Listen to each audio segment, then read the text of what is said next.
Saudações a vocês que me acompanham neste canal. Continuando com o nosso PLMMA, projeto de leitura das meditações de Marco Aurélio, chegamos ao número 11 e continuaremos falando do livro 2º de Marco Aurélio, mais especificamente das entradas 8, 9 e 10, ou capítulos 8º, 9 e 10º, em que Marco Aurélio continua escrevendo para si próprio, continua se lembrando, rememorando para si mesmo os princípios da escola estoica. Continua com esse diálogo consigo mesmo. Vejamos aqui o que diz a tradução de Dona Virgínia de Castro e Almeida, que pode ser acompanhada na descrição deste vídeo. 8. Não se encontra vulgarmente um homem infeliz por não ter observado o que se passa na alma dos outros, mas os que não observam os movimentos da própria alma são sempre infelizes. Vulgarmente aqui quer dizer comumente, de um modo geral, de um modo mais frequente, não há nada de pejorativo neste advérbio, e o sentido é bastante claro. Esta nota é muito franca, muito objetiva, e de fato é algo que se observa. Ninguém é propriamente infeliz, ou não costuma sê-lo, por não prestar atenção exclusiva o tempo todo, uma atenção muito atilada, digamos assim, na alma de outra pessoa. Não, ninguém se torna infeliz por negligência àquilo que os outros pensam. Ninguém fica prestando tanta atenção assim, com exceção talvez dos fofoqueiros, às almas dos outros, aquilo que se passa no interior das outras pessoas. Mas aqueles que não prestam atenção à sua própria interioridade, à sua própria alma, aos seus movimentos interiores, são necessariamente infelizes. Então a ideia do cultivo de si mesmo, a ideia do cultivo da própria interioridade, aparece com bastante clareza aqui na nota 8. Uma curiosidade é que um dos primeiros usos, se não o primeiro, da palavra cultura, em latim, cultura, vem em Cícero, numa das suas obras dedicadas à descrição da filosofia estoica, vejam só, que são as Tusculanae Disputationes, na qual ele usa o termo cultura animi, diz cultura animi, a cultura do animus, a cultura da interioridade, da alma, daquilo que está dentro de nós, est filosofia, é a própria filosofia. Então a filosofia, enquanto cultura do ânimo, aparece de maneira clara em obras de diversos filósofos ligados ao estoicismo romano. Cícero não era propriamente um estoico, mas alguém interessado também nessa escola, eclético que era. E também aqui vemos algo muito semelhante, uma exortação a essa cultura anime. Posteriormente, a palavra cultura, o cultivo de si mesmo, o trabalho sobre si próprio, o labor, qual o de um lavrador, qual o de um agricultor sobre si mesmo, como se a interioridade fosse um campo a ser semeado, cuidado, cultivado, etc., se torna outra coisa. Então essa palavra se torna outras coisas, tem uma deriva própria e assume sentidos muito diversos daqueles que estavam contidos, pelo menos em Cícero. 9. Não percas isto de vista. Qual é a natureza do universo? Qual a tua? Que relação existe entre uma e outra? Que parte és e de que todo? E lembra-te de que ninguém te pode impedir de fazeres e dizeres o que é conforme a natureza de que emanas. Nós já vimos várias ideias correlatas a estas que estão aqui presentes na nota de número 9, em notas anteriores. Nós vimos que Marco Aurélio faz uma descrição de si próprio, mostrando que ele era feito de materiais vis, materiais baixos, materiais frágeis que cediam, mas que ele devia de todo modo se apegar àquilo que era melhor em si mesmo, às suas características interiores. Vimos que ele faz uma descrição daquilo que é o universo, segundo a visão estoica, segundo a cosmologia tal como era entendida na antiguidade, E isso importava para que ele soubesse o seu próprio lugar na totalidade. Uma coisa curiosa, uma observação que eu faço aqui, motivada por esta nota de número 9, é a seguinte: em tempos antigos, e não faz tanto tempo assim, havia duas coisas à disposição dos seres humanos do passado que nós, que vivemos em grandes cidades, perdemos completamente. E são coisas não de pouca monta, porque comunicavam imediatamente o tamanho do indivíduo. Uma era o silêncio. Então, existe até hoje na zona rural, né, o silêncio de certos momentos do dia, o que se perdeu quase que completamente em grandes cidades. E outra era o céu estrelado, porque o céu estrelado, com as suas imensas formações, os seus astros, as suas estrelas, que de tão longe muitos consideraram fixas, né, com a mancha da Via Láctea cruzando de um lado ao outro a abóbada celeste, mostram o tamanho do ser humano. E de um certo modo, esta vida cheia de autossuficiência que nós temos nas cidades, esta vida totalmente voltada a problemas humanos, que não leva em conta a natureza, que não leva em conta o que de fato nós somos relativamente ao cosmos, tem muito a ver com nós não termos mais essas duas grandes possibilidades, a de ter o silêncio em certas partes do dia, sobretudo à noite, mas também durante a estação iluminada, né, durante o dia, e o céu estrelado. Nós não temos nada disso, mas um romano tinha isso a seu alcance, né? E ao olhar para o céu estrelado, ele imediatamente era reconduzido à sua própria medida, à sua própria mesura, sabia o tamanho que tinha, sabia do que era feito. Aqui eu peguei a minha lousa para mostrar o que Marco Aurélio quer dizer, né, fazendo um esqueminha muito simples. Né?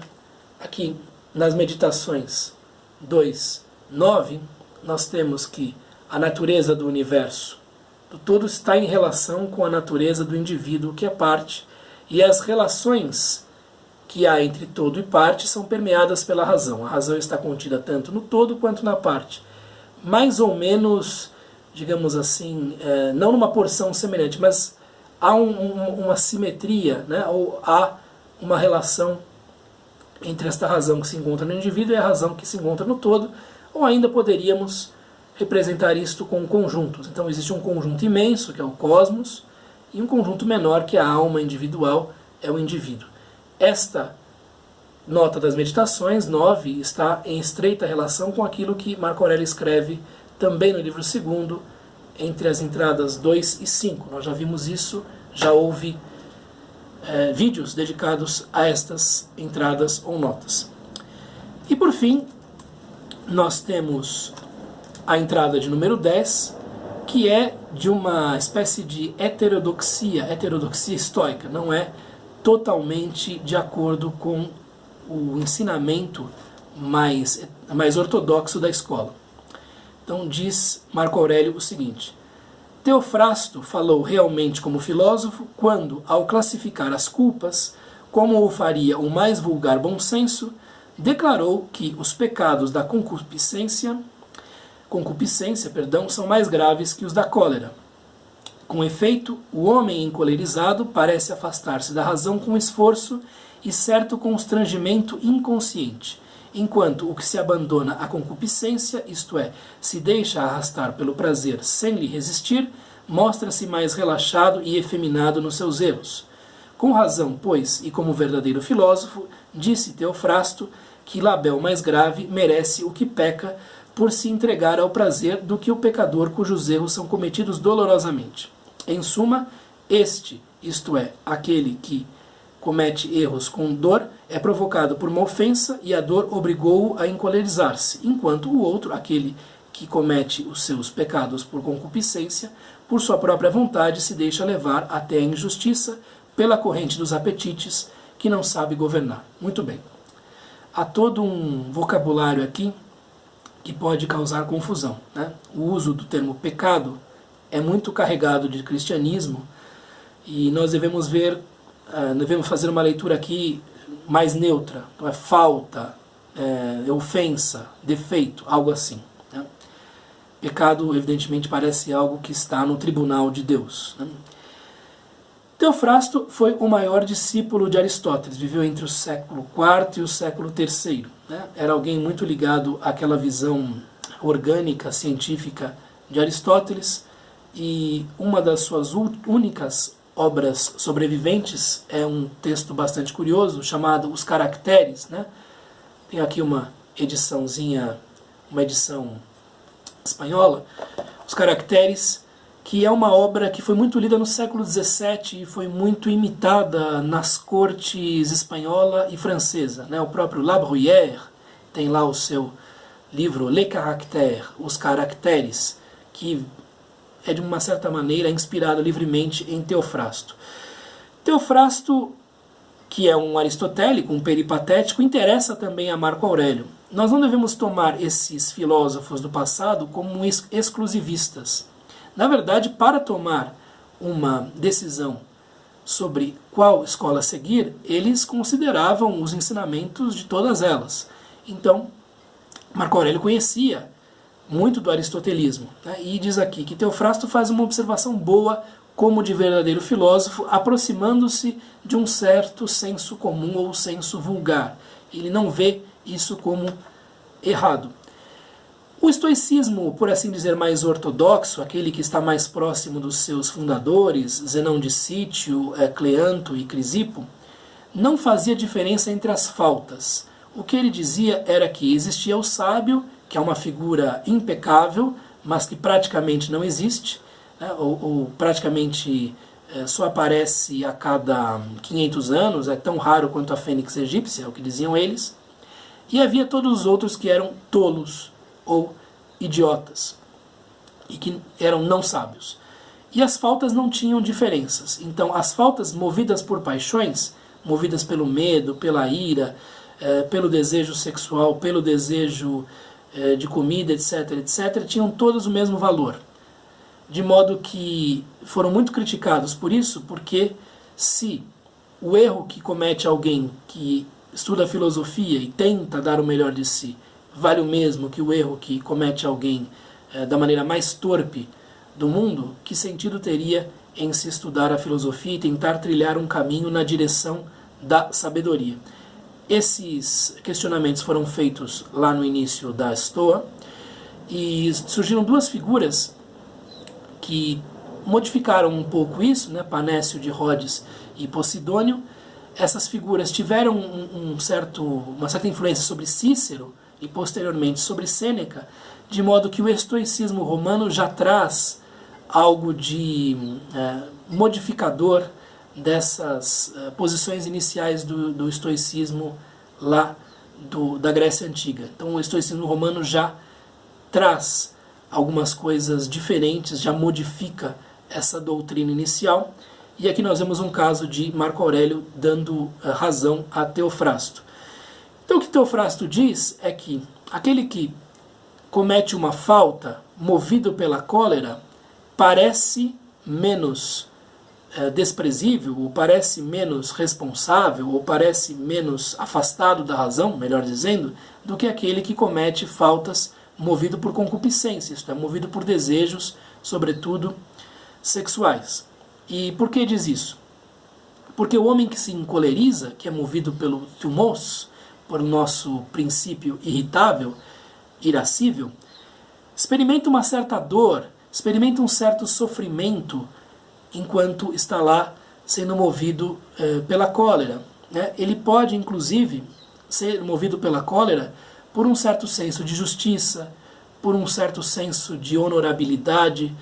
Então ele pode partir de algo positivo, mas fazer uma interpretação errada daquilo e ser carregado, ser arrastado pela cólera. Ao passo que aquele que age movido por esses desejos carnais ou digestivos, digamos assim, o fazem sem experimentar essa dor ou sem experimentar nenhum tipo de remorso. É muito mais difícil o remorso nesses casos, o arrependimento nesses casos, a mudança nesses casos, porque o prazer vai criando uma espécie de acomodação no indivíduo, né? Vai criando uma espécie de aumento da tolerância no indivíduo, e o indivíduo não consegue ver o seu próprio erro. Alguém que se irrita tem uma facilidade maior de observar seu próprio erro depois, quando mais calmo, do que alguém que cai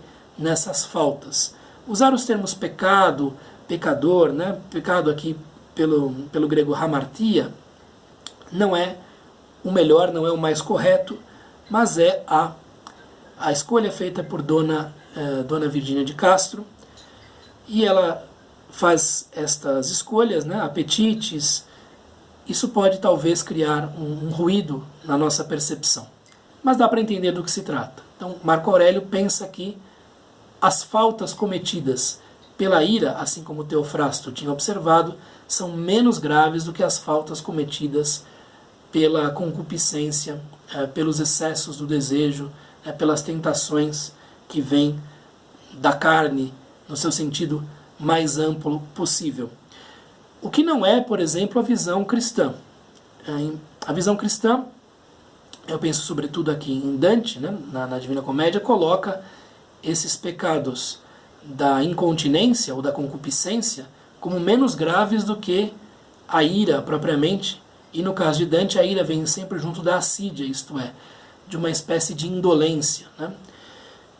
No Inferno de Dante, apenas para dar um exemplo rapidamente, nós temos os dois primeiros círculos verdadeiramente dedicados aos pecadores. Existe o primeiro, que é o limbo, o segundo e o terceiro e o quarto, né, que são dominados pelos incontinentes, digamos assim, que são considerados faltosos, menos graves do que aqueles que vêm depois, e a ira vem lá no Rio de Sangue, o flegetonte, no quinto círculo, se a memória não me prega peças.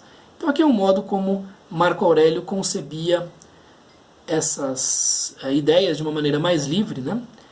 E procurava observar a si mesmo e aos outros para se aproximar da verdade. Isso, e outros filósofos poderiam servir a ele nesta tarefa. Muito bem, é o que eu tinha a lhes dizer neste vídeo. Nós continuamos no próximo. Um abraço, até mais. Tchau!